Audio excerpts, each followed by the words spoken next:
Memanfaatkan lahan yang terbengkalai menjadi keinginan hampir semua petani. Namun bagaimana cara memulainya? Apakah tanahnya subur untuk ditanami? Lalu benih apa yang kira-kira cocok untuk ditanam? Inilah pertanyaan-pertanyaan dilematis yang tidak jarang meruntuhkan semangat, hingga membuat para petani menjadi gagal bahkan sebelum memulai. Saya Sudaryono. Masyarakat petani lebih akrab memanggil saya Dadang atau Pak B.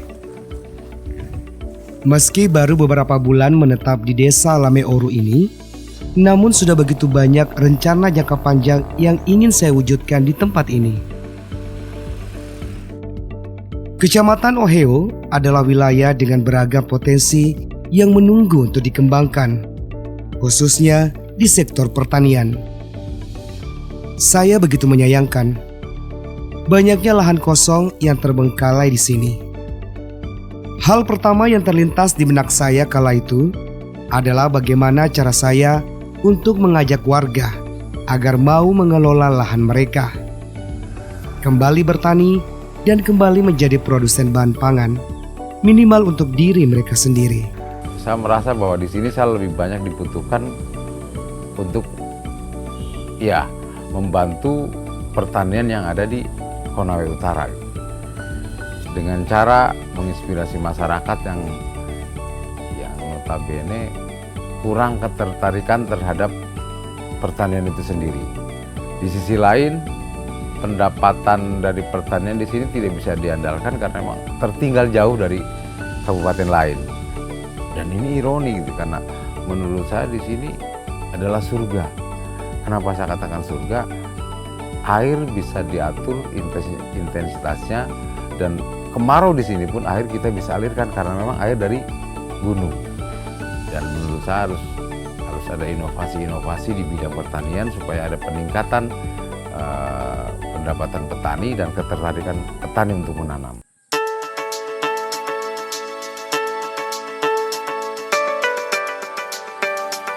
Sebagai langkah awal, saya mencoba untuk memfungsikan kembali balai benih. Dengan niat apa yang saya kerjakan bisa menjadi motivasi bagi warga sekitar. Memanfaatkan apa yang ada, termasuk berbagai bantuan alat-alat pertanian hasil pengadaan dana desa, yang selama ini disalurkan kepada masyarakat di beberapa desa di Kecamatan Oheo, namun tidak dimanfaatkan secara maksimal dan hanya berakhir di penyimpanan. Bermodalkan benih yang saya bawa dari tempat tinggal saya sebelumnya, saya pun memulai langkah kecil untuk tujuan yang saya yakini akan membawa dampak besar, tidak hanya bagi kehidupan pribadi saya, tetapi juga bagi lingkungan yang saat ini menjadi tempat tinggal saya. 6 bulan, 7 bulan yang lalu saya datang ke sini dengan kondisi balai benih yang menurut saya cukup memprihatinkan. Dan menurut saya, kenapa saya tertarik dengan balai benih ini? Balai benih adalah ruh dari pertanian di satu kabupaten. Saya tidak bisa bayangkan bagaimana pertanian di Konawe Utara ini dengan melihat balai benihnya yang masih menurut saya tidak terurus. Dan kalau untuk membangun pertanian konut yang lebih bagus adalah pondasi awal dari pembangunan balai benih itu sendiri.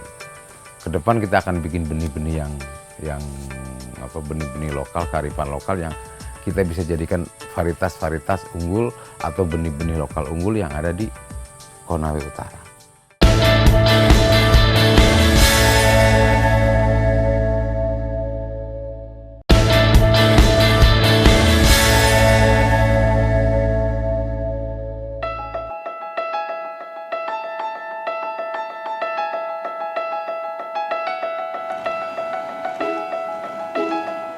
Masyarakat desa yang umumnya ramah dan terbuka bagi pendatang seperti saya, membuat saya bisa dengan mudah menempatkan diri di tengah-tengah mereka. Meski begitu, kendala kemudian muncul ketika saya mendapati fakta bahwa lahan-lahan terbengkalai di daerah ini disebabkan oleh minimnya minat masyarakat, khususnya para petani untuk berinovasi. Tanah yang dianggap kurang subur menjadi salah satu alasan klasik. Namun bagi saya, tidak ada tanah yang tidak subur selama masih terdapat sumber air di sekitarnya. Yang perlu kita lakukan adalah menemukan pupuk yang tepat untuk digunakan. Namun tentu saja, dengan memanfaatkan bahan-bahan yang juga berasal dari alam. Permasalahan adalah petani harus diperkenalkan untuk mengenali lahan terlebih dahulu. Karena lahan pertanian yang ada di sini sedikit berbeda dengan satu pembanding dengan kabupaten lain. Kenapa berbeda? Di sini lahan yang ada, tanah yang ada itu terbentuk dari bebatuan yang hancur. Artinya tanahnya itu bukan berawal dari daun-daunan yang membusuk, tetapi dari bebatuan yang sudah menjadi tanah. Jadi perlu perlakuan khusus, dan di sini perlulah kami hadir di sini untuk mencoba menginspirasi dan bekerja sama dengan petani sini bagaimana pertanian ini di sini bisa ke depan lebih maju. Kecamatan Oheo adalah daratan yang dikelilingi gunung dengan hutan dengan berbatuan kars yang menjulang. Dengan memanfaatkan beberapa jenis bebatuan dari hutan yang akan diolah menjadi bahan campuran pupuk. Berinovasi memang bukan perkara mudah. Butuh riset yang mendalam serta harus berani menanggung resiko. Satu hal yang paling penting adalah ketika kita memanfaatkan sumber daya hutan. Ambillah seperlunya tanpa melakukan eksploitasi secara berlebihan dan terus-menerus tanpa memberi manfaat bagi keberlangsungan ekosistem.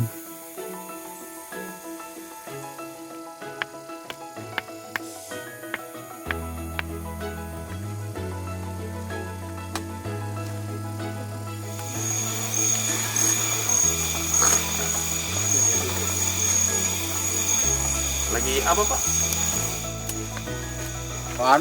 Lagi penelitian untuk batuan fosfat untuk pertanian, Pak. Saya mohon izin. Kita gunakan alam yang ada di sini, banyak sekali kita dikelilingi hutan, dan menurut saya hutan adalah sumber inspirasi. Salah satunya banyak bahan-bahan yang kita ambil dari hutan untuk kita jadikan pupuk.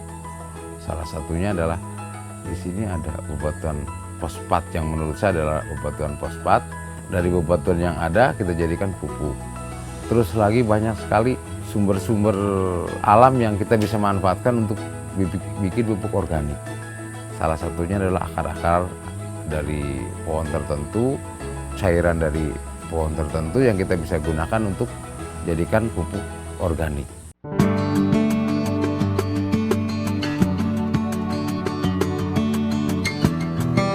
Membuat suatu perubahan tentu tidak bisa saya lakukan sendiri.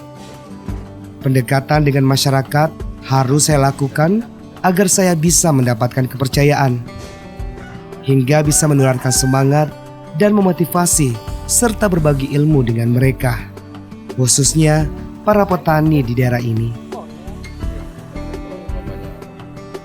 Saya mengajak mereka untuk bersama-sama membuat dan mengolah pupuk sebagai salah satu elemen penunjang pertanian. Pupuk kimia buatan pabrik memang lebih mudah untuk didapatkan. Namun seringkali jenis pupuk dipasarkan tidak sesuai dengan kebutuhan petani. Bahkan dalam penggunaan jangka panjang, pupuk kimia berpotensi mengurangi tingkat kesuburan tanah dan mencemari lingkungan. Berbeda halnya dengan pupuk yang diolah sendiri, dengan takaran bahan kimia yang jauh lebih rendah.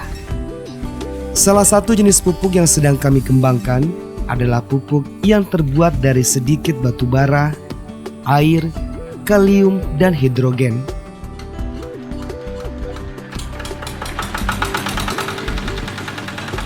Saya dan para petani di desa Lameouri ini juga mengolah pupuk organik yang terbuat dari limbah kelapa sawit. Dengan begini, berbagai alat bantuan pertanian dari pemerintah akhirnya bisa kami optimalkan penggunaannya.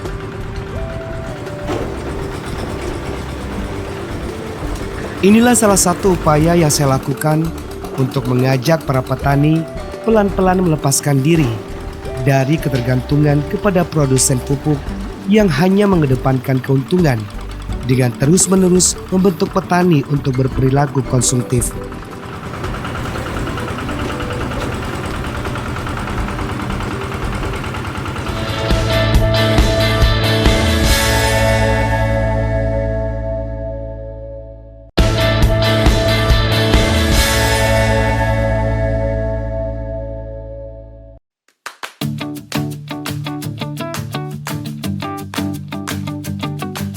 Salah satu kendala bagi petani di Kecamatan Oheo adalah banyaknya hewan ternak yang dilepas liarkan oleh pemiliknya. Hewan ternak sapi ini seringkali merusak sawah dan kebun milik para petani. Saya pun pernah mengalaminya. Hal ini membuat saya mau tidak mau harus menemukan sebuah solusi yang tentu saja tidak merugikan salah satu pihak, entah itu pemilik sapi atau para petani. Sebuah ide kemudian muncul. Melalui kelompok-kelompok tani di setiap desa, saya akan memperkenalkan metode pengolahan pupuk yang berbahan dasar kotoran ternak. Bahan dasar pupuk itu akan saya beli dari para pemilik hewan ternak. Harapan saya, dengan cara seperti ini, mereka nantinya akan membuat kandang untuk sapi-sapi mereka dengan tujuan agar kotorannya bisa terkumpul untuk dijual ke bengkel tani. Di sisi lain, petani akhirnya bisa bernapas lega karena sawah serta kebun mereka aman dari gangguan sapi ternak. Kita gunakan limbah-limbah yang ada untuk kita jadikan pupuk.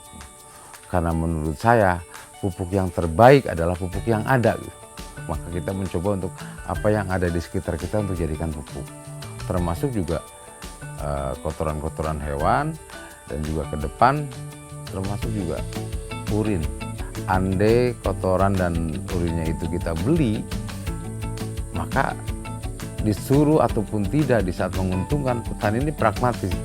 Kapan menguntungkan mereka akan lakukan itu. Tapi di saat tidak menguntungkan petani tidak akan lakukan. Tapi dengan kita mencoba untuk membeli kotorannya, membeli urinnya, itu diharapkan mereka tertarik karena memang ada sumber penghasilan yang mereka anggap bisa membantu perekonomian. Dan itu adalah kita mencoba mengajak petani untuk bikin pupuk sendiri dan untuk mereka gunakan sendiri. Pelan-pelan membawa perubahan ke arah yang lebih baik. Maksimalkan pengembangan segala potensi di sektor pertanian memang harus dilakukan dengan terlibat langsung ke dalam lingkungan petani. Mengajak, memotivasi, dan berbagi ilmu. Arah perubahan tidak akan bisa dirasakan sampai di situ saja. Saya menyadari bahwa hal-hal tersebut tidak cukup untuk menghasilkan sebuah bukti nyata.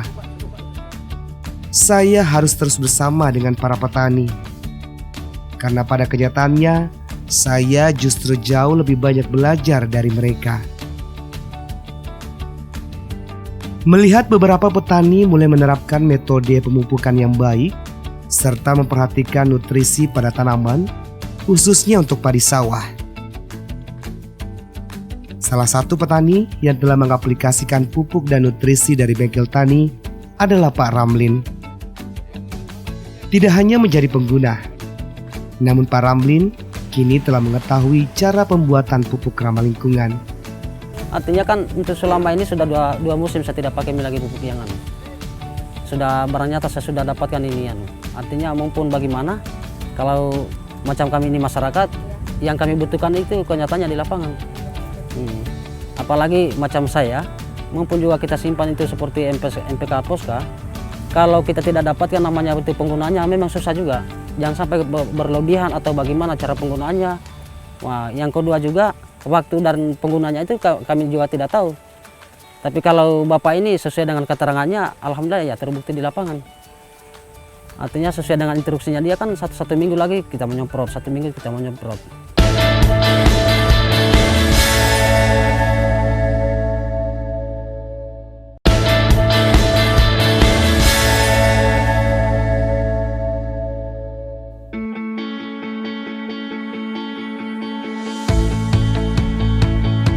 Tantangan sekaligus rencana jangka panjang yang telah saya susun bersama dengan para petani dan juga para perangkat desa adalah fokus untuk mengembangkan varietas pertanian lokal. Salah satunya adalah padi hitam, atau dalam bahasa setempat disebut dengan paibiu. Dan saya ketertarikan ke padi hitam ini adalah padi hitam ini sudah mulai langka. Dan saya juga beberapa tempat yang saya kunjungi masih ada, bahkan ada yang sudah ditanam di sawah. Ada 2 jenis yang rencana kita mau kembangkan menjadi benih unggulan, benih unggul lokal di sini. Paibiu yang padi hitam yang tinggi, yang di ladang, dan satu yang sudah dikembangkan di sawah. Menciptakan sebuah identitas atau ciri khas dengan mematenkan hasil pertanian tertentu, inilah yang akan kami lakukan. Di Desa Landawe, varietas padi hitam ini mulai diproduksi kembali, mewujudkan Desa Landawe sebagai desa paibiu dan mematenkan hasil panennya dengan nama padi hitam Landawe. Rencana saya ke depan,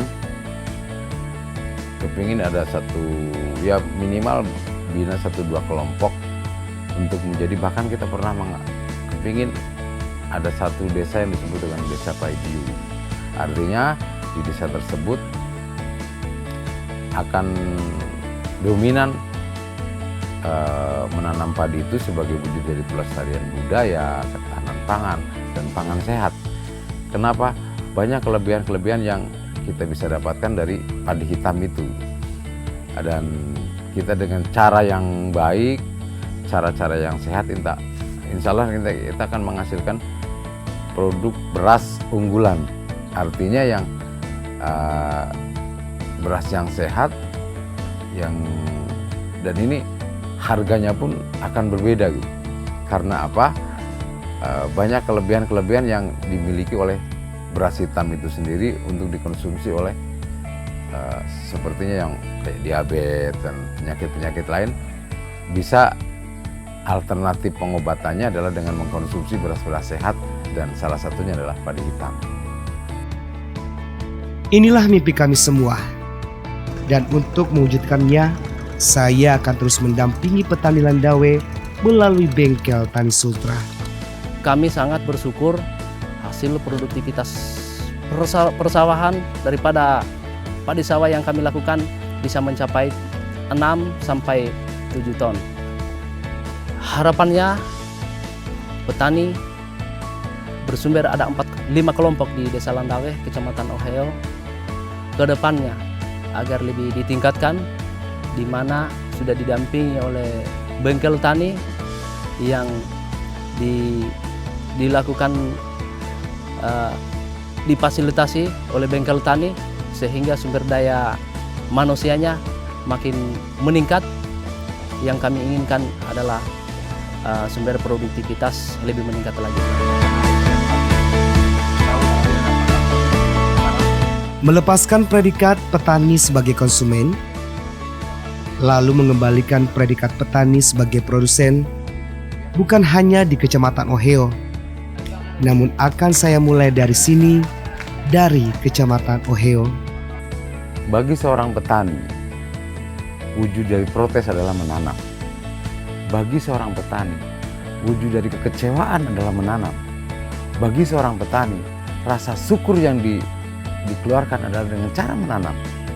Dan sekali lagi, petani adalah produsen. Petani adalah dari awal dari suatu kehidupan. Artinya sebelum ada perdagangan, sebelum ada industri, adalah pertanian. Makanya mari kita sama-sama bangun bahwa petani adalah produsen, bukan konsumen. Yang menjadi keterpurukan petani saat ini adalah karena petani menjadi konsumen dan gagal menjadi petani sebagai produsen.